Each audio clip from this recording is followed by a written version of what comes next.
All right, Nick, let's talk about the Ohio State University Buckeyes. This is a team made some big news this week. They have announced a starter at the quarterback position. I think it's going to be big going forward, but this is showing the team feels confident. There's an air of confidence in this team. There's a level of preparedness going into the season, and I think it's going to be big in showing they have big plans for this season. Yeah, Miles, this latest news paired with everything we've seen from Ohio State, I think is a sign of a lot of momentum for this Buckeyes program as we get ready for the 2023 season. Week one, a few short days away now, which leads me directly into my question today for you Buckeyes fans to answer as always in the comment section below. Look, you guys have seen spring practice. You've seen the entire summer. You've seen fall camp. We now know who the starting quarterback is, or if you haven't, you'll know in a couple minutes. Now's your chance, last chance, in the comment section below to give us your prediction for the Ohio State Buckeyes 2023 season. Put it in writing now. We'll hold you to it. So make sure you give us your prediction for the Ohio State Buckeyes in the comment section below. All right, Miles, what you got? What's the latest out of Columbus? Yeah, Nick, you alluded to it. Everyone should know by now if you're a Buckeyes fan. Kyle McCord has been named the starter at the quarterback position for the Buckeyes.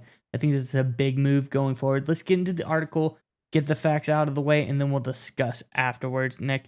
But this is, of course, from over at Yahoo Sports. Ohio State has finally named a starting quarterback. Buckeyes head coach Ryan Day announced Tuesday that Kyle McCord would get the start in Saturday's season opener versus Indiana. McCord beat out Devin Brown for the starting job, but Day said Brown will also see the field versus the Hoosiers. Day said McCord's consistency throughout the preseason camp ultimately led to him earning the number one quarterback role. He said Kyle has done a great job over the last 2 weeks showing consistency. He played very well in practice, but Devin has also shown through the preseason that he deserves to play as well. So, Nick, I think this shows really great news for the Buckeyes going forward. I think they are ready. I think they think either one of these guys is good, but they want the consistency right now with a guy like McCord because they have big aspirations. They've got Big Ten championship aspirations. They've got college football playoff aspirations. This is a team that was so close last year, one kick away from making it to the big game.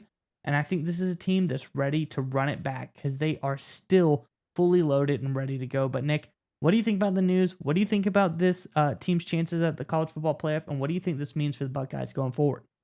Miles, I think you hit the nail on the head when you said this team is stacked. When I heard this news, and look, we did a video about a week ago talking about how they still hadn't named a starter yet. And we kind of theorized that, well, maybe that's because Devin Brown's doing such a great job. Potentially they want to give him a few more days, right? Because obviously the Buckeyes, if they felt McCord was the guy, they would have gone with him earlier. I think what happened is they wrapped up fall practice, that Ryan Day and his staff got together, they looked at each other and said, fellas, we got a championship roster, a Big Ten championship roster, probably a potentially national championship roster. We want a guy who's steady and consistent. We want our Stetson Bennett, to use the Georgia example, right? We want that guy behind center to lead this team because we are absolutely loaded with talent all over the field. Devin Brown has some special skills, but we need the guy that's got the higher floor right now because the rest of the roster is so good. We don't need a Tim Tebow to carry us. We don't need a Cam Newton from Auburn to carry us. We need a steady, reliable presence behind center to lead this team. To me, that's a great sign for this Buckeyes offense, this entire Buckeyes football team, that they believe McCord will be everything they need to take them to the promised land. But that also leads me to the second part of Day's statements here. And I think this is a really smart move here by Ryan Day. Because obviously they're saying, listen, we're going to play Brown some. He's earned the right to play some snaps. We'll play him against Indiana. You know what that forces their opponents to do later in the season? Talking about Notre Dame, talking about Penn State, talking about Michigan. It forces them to game plan for Devin Brown at those moments. Because he's a guy that's obviously stylistically much different than McCord.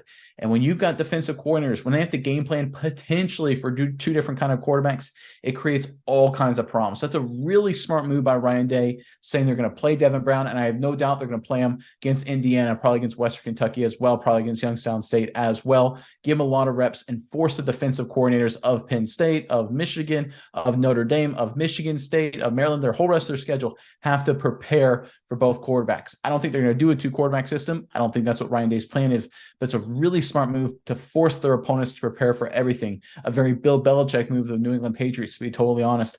I love that from Ryan Day, and I think it's a great sign that they stuck with McCord as their starter. I believe that means they think their roster is absolutely stacked, and look, it is. This is probably the best roster by far in the Big Ten, and they're right up there with the top programs in the country.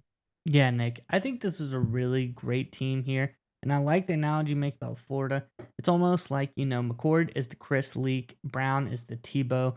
the athletic guy versus, the pure pocket passer. And Cam Newton recently came out and said, listen, everyone's sleeping on Chris Leak. He was great. He was that guy. We weren't an athletic freak away from making it. Chris Leak could have been the guy. It just so happened Tim Tebow was an athlete. He got in there and made all the big time plays and became one of the greatest quarterbacks in college football history. So, but Chris Leak was a good guy, and I think McCord is a good enough guy. He's a great pocket passer, and he can lead this team to the promised land. I think they're going to have no problems there.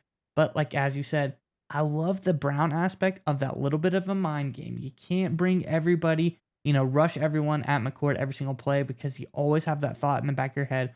What if they put in Brown? We're going to change up our whole game plan on a fly, probably play a little bit more conservative defensively against Ohio State with that little lurking, notion in the back of your head. Brown could come in and it's a completely different quarterback coming into the game. But nonetheless, I think this, like you said, this is a team. They've got Marvin Harrison Jr. What more could you want at the wide receiver position? They've got a solid quarterback. They've got a great defense. This is a team loaded, ready to make a big-time college football playoff run. And I think we're going to be excited when this team wins the Big Ten championship game this year. They have a lot to go on. Oh, yeah. I think at this point, I think you come out and said they're going to win the Big Ten. I don't see any reason why they don't. I know they've lost to Michigan the past 2 seasons, but we sat down, right? We looked at their rosters. We looked at the schemes. We looked at everything. Right now, as they sit, look, I know Ohio State fans may not like this. I like a lot of what Harbaugh has done at Michigan and that program he's done there, right? I love that this is a good rivalry. Once again, it's the best rivalry in college football, in my opinion. But I think Ohio State's just better. If you look at where they stack out in terms of depth, in terms of top-flight talent, the Ohio State Buckeyes, in my opinion, across the entire board, is the most talented, the deepest team in all of college football. Outside of quarterback, they have the most experience at the most positions that matter most. And they also have, in my opinion, the best football player in college football in Marvin Harrison Jr. There is no reason that Ohio State Buckeyes, they're going to win the Big Ten. I think they're actually going to be undefeated. I think they're going to be 13-0 and either a number 1 or number 2 seed heading into the college football playoff. They're that good of a football team.